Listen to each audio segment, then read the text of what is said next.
Ini kenapa saya ketik seperti ini?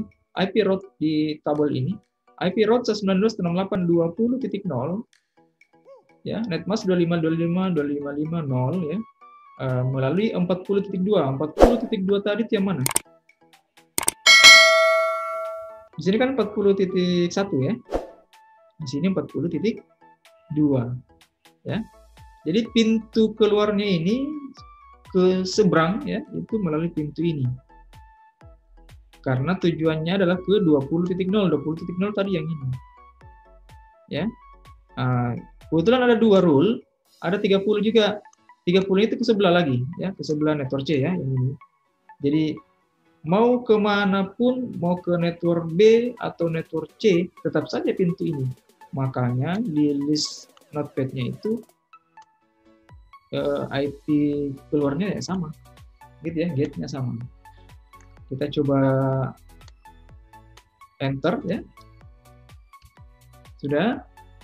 Bisa di panah atas saja, kemudian ganti 30 supaya gampang ya, kemudian enter. Nah sudah ya, selesai ya. Exit. Bisa juga ya, langsung copy running config start config. Ini hanya untuk mengcopy saja dari memori sementara ke flash-nya Cisco. Ini kenapa ada sintaks yang terakhir ini running config ya, karena di perangkat Cisco yang seri-seri lama itu, saya data sekarang ya, itu ketika kita sudah selesai mengkonfigurasi, hasil konfigurasinya itu hanya tersimpan di memori sementara di ini ya, bukan non volatil. Volatil yang disimpan di volatil saja. Misalnya kayak memori sementara itu, kalau misalnya Cisco-nya mati, maka konfigurasi yang sudah kita ketik tadi itu hilang semua. Nah, itu yang kadang membuat para admin jaringan itu stres ya. Makanya supaya dia tersimpan, kita harus mengcopy dari running config ya. Ini running config adanya di memori sementara ke startup config. Nah, ini ke nvram ya, atau non volatil ya, non volatil RAM. Kita enter. Kita bisa ganti namanya ya, atau mau langsung startup config, tinggal enter saja. Nah, ini sudah oke. Ya. Jadi kalau misalnya router ini mati, ya konfigurasi yang kita sudah masukkan tadi sudah tersimpan. Gitu ya. Nah, kita coba masuk ke router B. Ya, ini videonya ya, silakan diulang-ulang saja ya, karena ini materinya sedikit butuh fokus ya, karena memutar-mutar ini ya, memutar-mutar network. Nah, sekarang kita masuk ke router B. Nah, router B itu 2 rute juga ya. Rutenya itu mau ke router A, mau ke network A dan router C yang ada di sini tadi ya. Nah, ini 10 dengan 30. Kan ini networknya tadi, networknya 10, 20, 30 ya. Kita coba. Ini masih di config if, kita keluar dulu. Nah, masukkan baris ini ya, IP route 192.168.10.0 spasi 255.255.0 spasi. Pintunya kemana kalau keluar ya? Ini keluarnya, kebetulan ini di sini sekarang router B, network B. Itu kalau mau ke sini, otomatis yang ini ya. Otomatis yang ini, yang port SE2/0 ya. Jadi ini adalah IP 192.168.40.1. Bagaimana kalau dia ke network C? Dia IP-nya kebetulan di sebelah itu 50.2 ya. Itu namanya next hop ya, next hop. Oke. Sekarang saya coba tambah ya, sesuai dengan listingnya. Ini root-nya IP route 192.168.10.0.255.255.255, kemudian 192.168 next-hopnya ya 40.1 enter. Nah, masuk.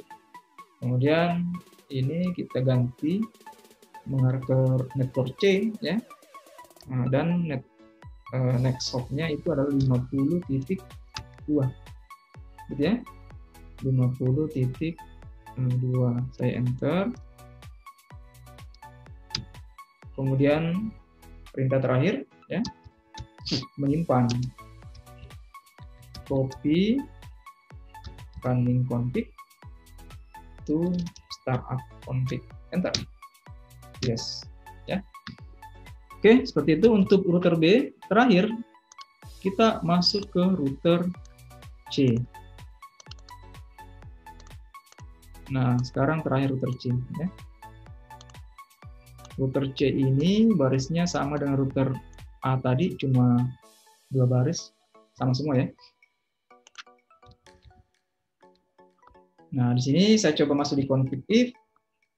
Saya keluar dulu ya dari config if, masuk di config saja. Ketik IP route 192.168.10, berarti dia ke network A ya. 0 255.255.255.0.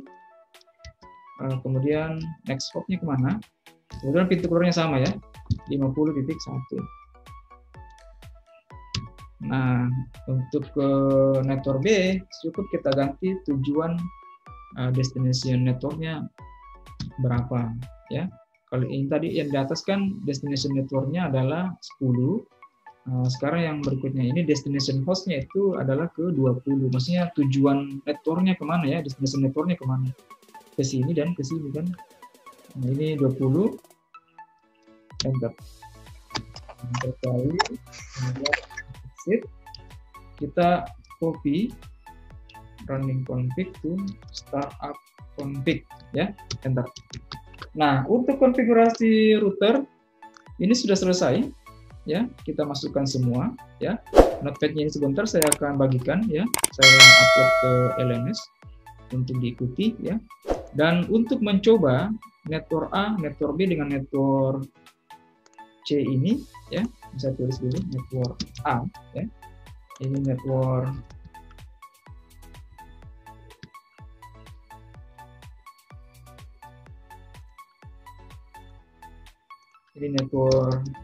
B ya. Ini network C ya. Dimana network A ini itu IP-nya adalah berapa tadi? 192.168.10.0/24 ya. Sedangkan network B ini 192.168.20.0/24. Network C 192.168.30.0/24 ya. Nah, sedangkan untuk area antara ini kebetulan networknya ya 192.168.40.0/24 dan ini 192.168.50.0/24. Yang perlu saya garis bawahi adalah inilah yang dimaksud dengan network satu area ini. Ini satu network satu area ini. Ini juga yang interface yang ini ya, yang ini. Ini satu area network semua ini. Ini satu area network. Ini juga satu area network. Jadi di sini sebenarnya ada 5 network yang berbeda, tetapi tujuan network kita cuma ke masing-masing cabang saja, dan intinya adalah biasa di aplikasi. Jadi kalau misalnya mau komunikasi yang beda network, kita harus menerapkan yang dinamakan routing statik atau dinamis, ya seperti itu. Nah, kita testing ya. Kita sekarang testing karena sini sudah dikonfigurasi routingnya. Kita masuk ke PC 0. Kita masukkan sesuai dengan network. 192.168.10.1 sudah terpakai di sini, tidak boleh ya. Jadi kita pakai 2 subnet mask. Nah, sama ya, karena ini sudah 4. Default gateway berapa? Ke FA 0/0 berapa? 192.168.10.1. Itu untuk apa gateway? Karena saya mau akses keluar sebentar. Kalau tidak ada gateway, itu aksesnya hanya internal network areanya saja. Ya, itu bedanya. Nah, 192.168.10.1. DNS apakah perlu? Kita belum membahas DNS di sini. Tetapi layanan itu bisa diakses menggunakan IP. Ya, belum menggunakan nama. Itu sebentar ya. Kita close dulu. Saya masuk ke PC 1 lagi. Ya, ini